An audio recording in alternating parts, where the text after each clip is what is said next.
বিএনপির অঙ্গসহযোগিতা ও অত্র এলাকার জনগণ। আমরা এখানে মনোনীত প্রার্থী ডাক্তার জওয়ান মোহাম্মদ সালাউদ্দিন বাবুর পক্ষে গণসংযোগ 12 ফেব্রুয়ারি আমাদের অনুষ্ঠিত ডাক্তার জওয়ান মোহাম্মদ সালাউদ্দিন বাবুকে জয়যুক্ত করব, যাতে আমরা সবাই ধানের শীষে ভোট দিয়ে তাকে সংসদে পাঠাতে পারি। ভবিষ্যৎ বীর মুক্তি হাজী আব্দুল মজিদ মোল্লা, বীর মুক্তিযোদ্ধা হাজী আব্দুল মজিদ।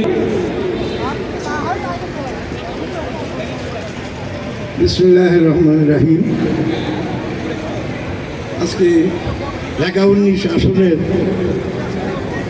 ত্রিদশ সংসদ নির্বাচনের এই পথসভার এই গণসংযোগের নেতৃবৃন্দ উপস্থিত ভাই ও